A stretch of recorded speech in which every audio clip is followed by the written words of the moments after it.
Birutė Kikarienė iš Ukmergės į Palangą atvyko dėl meilės savo vyrui ir nuo 1992 metų pradėjo dirbti ir iki dabar tebedirba Palangos Vlado Jurgučio progimnazijoje šokių mokytoja.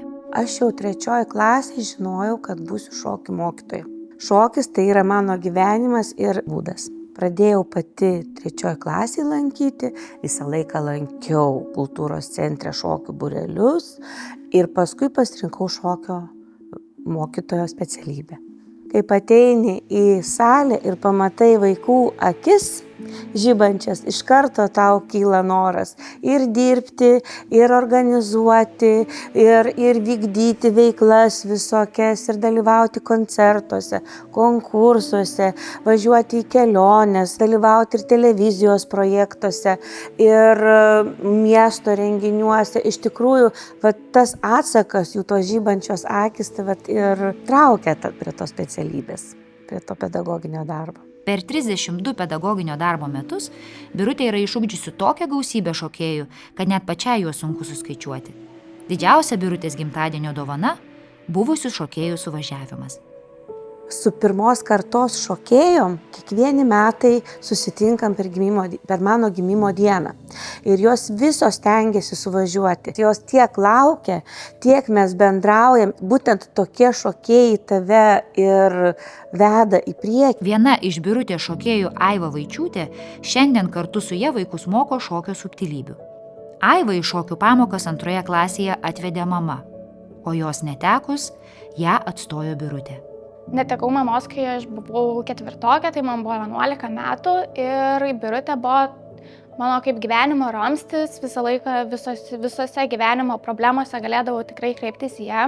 Jeigu kažkas nutikdavo, iš karto pasisakydavau jai, jinai padėdavo surasti sprendimą, palaikė tikrai šiuo gyvenimo klausimu sunkiu 110%, palaikė už rankos, visada buvo šalia, jeigu ko tik reikėdavo, tikrai galėdavau ją kreiptis. Net ir patys svarbiausi gyvenimo įvykiai, kurie nutinka man, aš visą laiką pirmą pasidalinu su vadove ir tada mes kartu džiaugiamės. Apie Birutės ugdomų šokėjų pasiekimus liudija taurėmis nukrautas stalas, tačiau pedagogė kaip brangiausia savo auklėtinių pasiekimą įvardina ne laimėjimus, bet bendravimą ir vienas kito supratimą.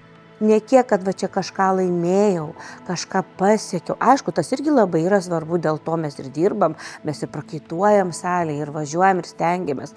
Bet vis tiek mano nuomonė pats brangiausias yra tas visas bendravimas tarpusavyje.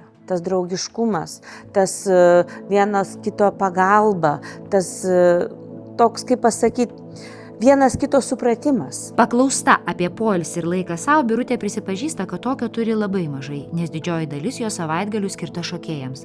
Moteris džiaugiasi, kad turi supratingą vyrą, leidžiantį jai skleistis. Praktiškai aš šitoj mokykloje ir gyvenu. Vyras pajuokaudo, tau gal lovą čia atvežti, tu nežiūri to laiko, tu vis tiek dar savęs atiduodi 3 kartus daugiau, negu kad tu gauni iš mokyklos tą apmokėjimą ar dar kažką, nes tu to nepasversi. Kiekvienas pedagogas, jeigu jisai turi pašaukimą, jisai to laiko neskaičiuoja, nematuoja valandom, nes tu nieko nepadarysi, jeigu tu skaičiuosi valandom. Va čia ta valanda, viskas, aš uždarau duris ir išeinu. Taip nėra. Radusi laisvą akimirką, Birutė ramybės ir įkvėpimo semėsi prie Baltijos jūros. Jūra yra nepakartojamas dalykas. Pajūry vaikštom pušynais, kaip tik turiu laisvą laiką, stengiuosi visada ateiti prie jūros ir tą jos galybę, didybę pasidžiaugti, tą ramybę, o jeigu yra audringa, irgi ta audra kažkiek tai tave įkvepia, pažadina tavo jausmus, tą tokią, o šiaip tai jūra, tik jūra.